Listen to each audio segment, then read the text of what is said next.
부활절, 말씀으로 보는 부활의 의미. 부활절을 맞이하여 우리에게 주시는 부활의 의미를 말씀과 함께 되새겨 봅니다. 모든 사람이 죄를 범하였음에 하나님의 영광에 이르지 못하더니. 로마서 3장 23절 말씀. 우리는 죄인입니다. 죄인인 우리는 자기 자신의 죄 문제를 해결할 수 없습니다. 죄의 문제가 해결되어야 사람은 생명을 얻습니다. 죄의 문제가 해결되려면 죄인인 우리가 형벌을 받아야만 합니다. 그러나 하나님은 자비로우셔서 우리를 벌하시는 것을 원치 않으십니다. 하나님은 사랑이심이라. 요한일서 3장 8절 말씀. 또한 하나님은 의로우셔서 반드시 우리의 죄를 벌하셔야 합니다. 벌을 면제하지는 아니하고 아버지의 악행을 자손 3, 4대까지 보응하리라. 출애굽기 34장 7절 말씀. 하나님은 자비로우셔서 우리를 벌하시는 것을 원치 않으시지만 하나님은 또한 의로우셔서 우리의 죄를 반드시 벌하셔야만 하는 문제를 예수 그리스도 안에서 해결하셨습니다. 그러면 예수 그리스도는 누구시며 그분은 우리를 위해 무슨 일을 하셨을까요? 예수 그리스도는 무한하신 하나님이신 동시에 참 인간이십니다. 태초에 말씀이 계시니라. 이 말씀이 하나님과 함께 계셨으니 이 말씀은 곧 하나님이시니라. 요한복음 1장 1절 말씀. 말씀이 육신이 되어 우리 가운데 거하심에 우리가 그의 영광을 보니 아버지의 독생자의 영광이요 은혜와 진리가 충만하더라. 요한복음 1장 14절 말씀. 예수 그리스도는 우리를 위하여 완전한 삶을 사시고 우리의 죄값을 치르시고 우리에게 영원한 생명을 선물로 주시기 위하여 십자가에서 죽으시고 부활하셨습니다. 우리가 아직 죄인 되었을 때 그리스도께서 우리를 위하여 죽으심으로 하나님께서 우리에 대한 자기의 사랑을 확증하셨느니라. 로마서 5장 8절 말씀. 예수께서 신 포도주를 받으신 후에 이르시되 다 이루었다 하시고 머리를 숙이니 영혼이 떠나가시니라. 요한복음 19장 30절 말씀. 천사가 여자들에게 말하여 이르되 너희는 무서워하지 말라. 십자가에 못 박히신 예수를 너희가 찾는 줄을 내가 아노라. 그가 여기 계시지 않고 그가 말씀하신 대로 살아나셨느니라. 와서 그가 누우셨던 곳을 보라. 마태복음 28장 5, 6절 말씀. 예수님은 부활의 첫 열매가 되셔서 우리에게 영원한 생명을 주셨습니다. 그러나 이제 그리스도께서 죽은 자 가운데서 다시 살아나사 잠자는 자들의 첫 열매가 되셨도다. 고린도전서 15장 20절 말씀. 그러나 각각 자기 차례대로 되리니 먼저는 첫 열매인 그리스도요 다음에는 그가 강림하실 때에 그리스도에게 속한 자요. 고린도전서 15장 23절 말씀. 부활의 주님은 지금도 역사하셔서 우리의 삶을 인도하고 계십니다. 이 하나님은 영원히 우리 하나님이시니 그가 우리를 죽을 때까지 인도하시리로다. 시편 48편 14절 말씀. 이 글은 국제 전도 폭발 한국 본부의 소책자 그로잉에서 발췌하여 재편집하였음을 밝힙니다. 내 마음의 수필. 부활이 있다면, 부활이 없다면.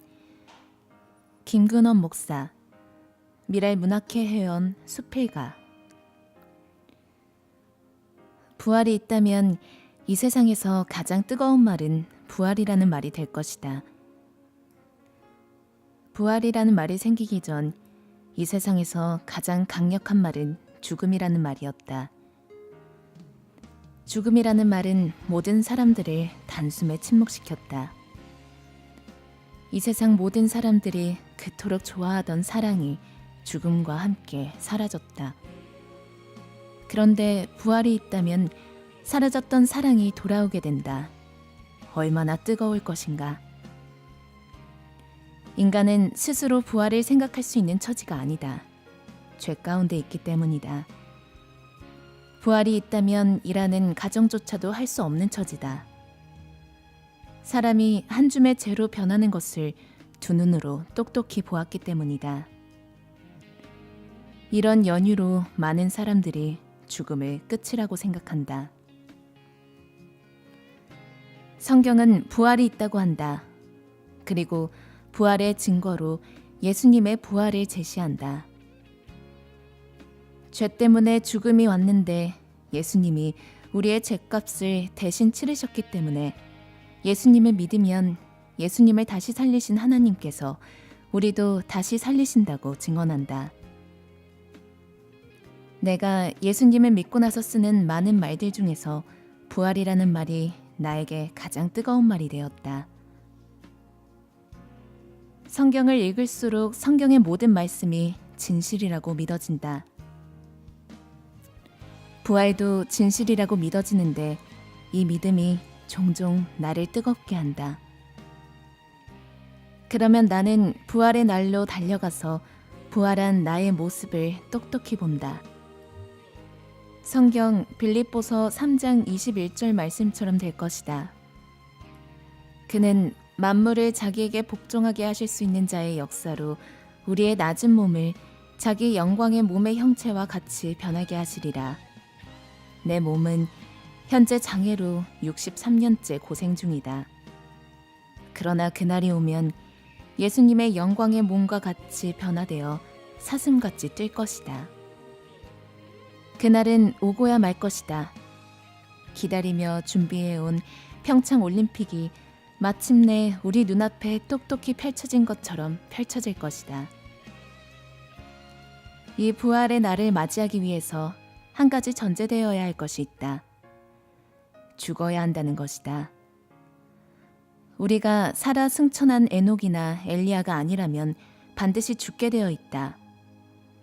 영광스러운 부활을 맞이하려면 잘 죽어야 한다. 잘 죽기 위해선 잘 살아야 한다. 한 알의 밀알로 죽어야 잘 사는 것이다. 부활이 없다면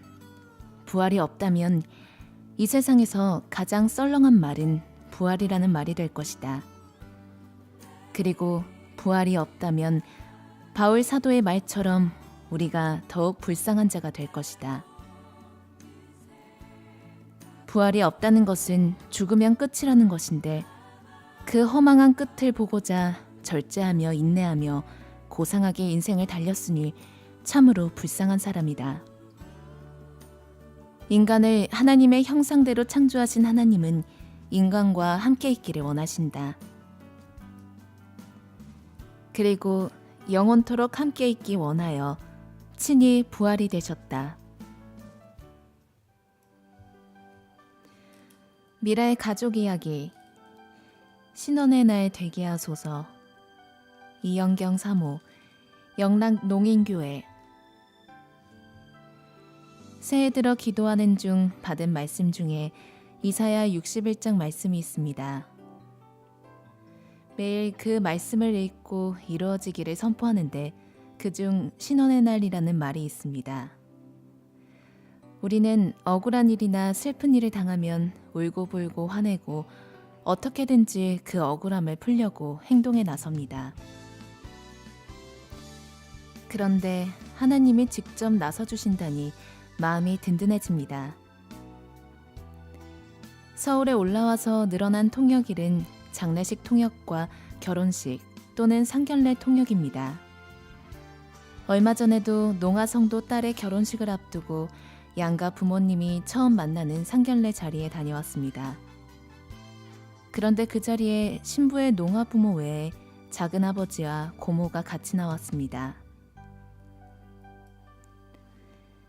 상대방 부모와 자신의 농아 부모가 서로 대화가 안 될 거라 추측해서 작은아버지와 고모를 부른 것 같았습니다. 예상대로 청인들끼리만 서로 주거니 받거니 대화가 오가고 신부 측 부모는 인사 외에는 한마디 말 없이 식사하면서 통역을 통해 대화를 구경하는 외부인이 되었습니다. 결국 마지막 헤어지는 시간쯤 되자 예비 사돈들은 장애를 가진 신부의 부모 대신 며느리 될 신부를 예쁘게 키워주시고 도와주셔서 고맙다고 작은 아버지와 고모 덕분이라며 감사 인사와 공을 작은 아버지와 고모에게 돌리는 겁니다. 장애가 있는 부모는 부모의 역할도 못하고 부족하다고 단정지어 얘기하는 것만 같았습니다. 통역하면서 마음이 불편했지만 함부로 내가 나설 자리가 아니고 그런 얘기를 그냥 말없이 보고만 있던 농아인 부모가 어떤 생각을 하고 있는지도 알 수 없어 그냥 통역만 하며 마음이 답답했습니다. 상견례가 끝나고 농아인 부모와 지하철로 돌아오면서 살아온 얘기를 듣게 되었습니다.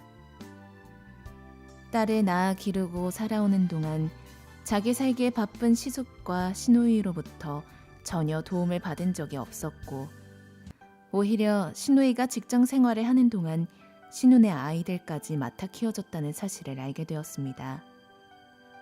그리고 결혼해서 지금까지 농아인인 자신들이 시부모님을 모시고 살고 있다는 사실도. 이런 듣지 못하고 말 못한다고 남의 공을 빼앗은 나쁜 작은 아버지와 고모였구나. 이런 생각이 들었지만 차마 입 밖으로 꺼내놓지는 않았습니다. 다만 하나님 아시죠? 마음에 억울함이 쌓이지 않도록 하나님이 신원해 주세요. 기도드렸습니다. 자녀의 입학식, 졸업식, 결혼식에 당당히 나서지 못하는 농아인을 많이 봤습니다. 아예 그런 자리에 와서는 수화도 쓰지 말고 가만히 있으라는 당부를 받고 참석했었다는 얘기도 들었습니다. 직장에서 열심히 성실하게 일해놓은 결과물에 대한 공과 칭찬을 다른 사람에게 빼앗기는 경우도 있습니다. 그럴 때 절실한 것이 신원하시는 하나님입니다. 하나님은 슬퍼하는 자를 위로하시는 분입니다. 슬퍼하는 자에게 화관을 씌우시고 기쁨의 기름을 부어주십니다. 오직 하나님만이 하나님의 방법으로 완전한 보복을 이루십니다. 그렇게 신원하신 결과를 눈으로 볼 수 있게 되길 기도합니다. 아멘. 주 여호와의 신이 내게 임하셨으니 이는 여호와께서 내게 기름을 부으사 가난한 자에게 아름다운 소식을 전하게 하려 하심이라. 나를 보내사 마음이 상한 자를 고치며 포로된 자에게 자유를, 갇힌 자에게 노임을 전파하며 여호와의 은혜의 해와 우리 하나님의 신원의 날을 전파하여 모든 슬픈 자를 위로하되 무릇 시온에서 슬퍼하는 자에게 화관을 주어 그 죄를 대신하며 기쁨의 기름으로 그 슬픔을 대신하며 찬송의 옷으로 그 근심을 대신하시고 그들로 의의 나무 곧 여호와의 심으신 바 그 영광을 나타낼 자라 일컬음을 얻게 하려 하심이니라. 이사야 61장 1절에서 3절 말씀. 미라의 가족 이야기. 장애인 주차 공간에 주차하지 마세요. 서원희 단원, 한국 미랄 선교단. 안녕하세요. 저는 한국 미랄 선교단 강서 미랄 금요 예배를 드리는 서원희입니다. 집 근처 대형마트 두 곳에서 장애인 주차 공간에 차를 세우시는 분들의 차를 신고하는 일을 하고 있습니다. 장애인 주차 표시가 되어 있는 곳에 일반 차량이 주차되어 있는 것을 볼 때 많이 속상합니다. 이 장애인 주차 공간은 몸이 불편하신 분, 특히 휠체어를 타신 분들을 위해서 있는 공간입니다. 그래서 넓고 출입구가 가까운 곳에 있습니다. 몸이 불편한 분들이 힘들지 않게 움직이시기 위해 마련한 주차 공간입니다. 그런데 이곳에 건강하고 움직이는데 불편하지 않는 분들이 주차를 하게 되면 몸이 불편한 장애인들은 좁은 주차 공간에서 차에서 내리는 불편을 겪습니다. 아주머니 한 분이랑 저랑 같은 조를 이루어서 일을 하고 있는데 이렇게 일반 차량들이 장애인 주차 공간에 주차를 하는 모습들이 많을 때에는 마음이 아픕니다. 조금만 장애인들을 생각해 주시면 장애인들도 편안하게 차에서 내려 기분 좋은 마음으로 쇼핑할 수 있을 것 같습니다. 서로 조금씩 다른 사람들을 생각하고 배려하는 세상이 되었으면 좋겠습니다. 미라의 가족 이야기. 평창 패럴림픽에 다녀왔어요. 장정남 단원, 한국 미랄 선교단. 평창 패럴림픽이 시작되기 전 한국 미랄 선교단이 평창에 가서 전도를 한다는 소식을 들었습니다. 그래서 저는 개막식이 열리는 첫날 선교 카페에서 도와드리기로 했습니다. 대관령 성결교회 선교 카페에서 단장님과 장영민 간사님이 와플을 구우시면 교회 어린이들과 함께 버스 터미널로 가서 거기 계시는 분들에게 와플을 나누어 드렸습니다. 저녁 6시에 선교 카페가 문을 닫고 우리는 저녁을 먹고 평창 패럴림픽 개막식을 보기로 하였습니다. 개막식을 보러 올림픽 플라자에 다니며 사진도 찍었습니다. 드디어 개막식을 보기 위해 메인 스타디움에 입장을 했습니다. 멋진 조명과 불꽃들을 볼 때 너무 좋았습니다. 한국 선수단이 입장할 때 관중석에서 대형 태극기가 만들어졌습니다. 우리나라 선수들이 경기를 잘해서 메달을 많이 따면 좋겠다는 생각을 했습니다. 사역 이야기. 한국 미랄 선교단을 후원해 주셔서 감사합니다. 장영민 간사, 한국 미랄 선교단. 봄꽃 소식을 들려주는 바람소리에 마음이 설렙니다. 모두 안녕하신지요? 분주한 미랄의 사역을 잠시 뒤로 하고 숨을 돌려봅니다. 펜을 잡고 하나 둘 미랄의 일상들을 떠올려 봅니다. 3월 한 달 동안 숨 돌릴 틈 없이 달려왔습니다. 평창 동계 패럴림픽의 개막과 함께 평창에서의 전도가 시작되었습니다. 후원자분들의 귀한 사랑의 손길이 모아져 미랄이 그곳에 복음의 씨앗을 뿌렸습니다. 정기 예배가 있는 날을 빼고는 패럴림픽이 열리는 모든 날들은 평창에 있었습니다. 힘들고 피곤했지만 체력적으로 잘 버틸 수 있도록 하나님께서 함께 해주셨습니다.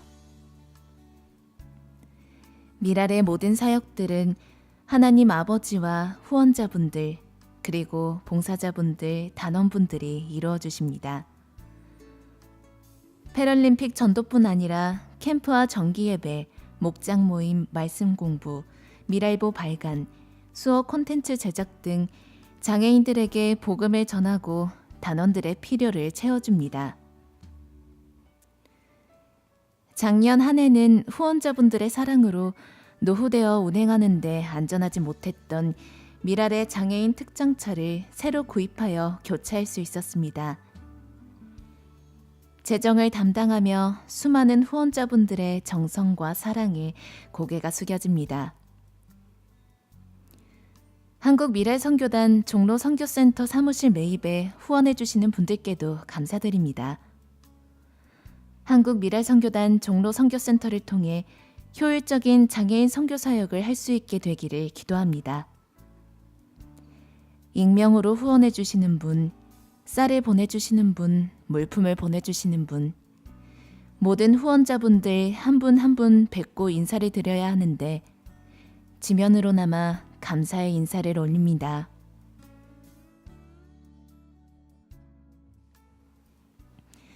미라의 뉴스, 한국미랄선교단. 첫 번째, 정기이사회가 3월 6일 오후 4시 미랄학교 성산홀에서 있었습니다.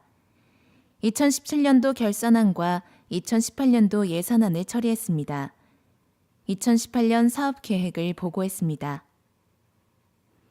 두 번째, 3월 9일에서 18일까지 강원도 미랄선교단, 여주 미랄선교단, 충북 미랄선교단, 한국 미랄선교단이 평창 패럴림픽 선교를 은혜 가운데 잘 마쳤습니다.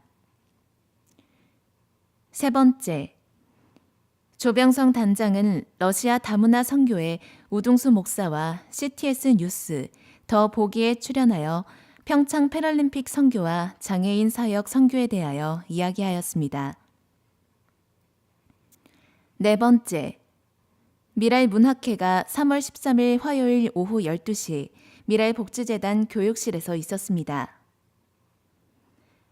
다섯 번째, 2015년부터 미랄 사역연구소에서 사역했던 송누리 간사가 사임하고 남서울 은혜교회 김광희 목사가 새롭게 미랄과 함께합니다. 여섯 번째, 3월 3주부터 새롭게 삼일교회 송태근 목사의 주일 설교가 수어 설교로 제작되어 함께 말씀을 나누게 되었습니다. 일곱 번째, 3월 소리보기는 다음과 같이 사역하였습니다. 3월 13일 대전 미랄선교단 화요모임 찬양 간증집회, 3월 16일 대관령 성결교회 평창 패럴림픽 선교 페스타, 3월 18일 신광교회 서울노회 남성교회 연합회 순회 예배 찬양과 간증, 3월 28일 예은병원 예배 인도,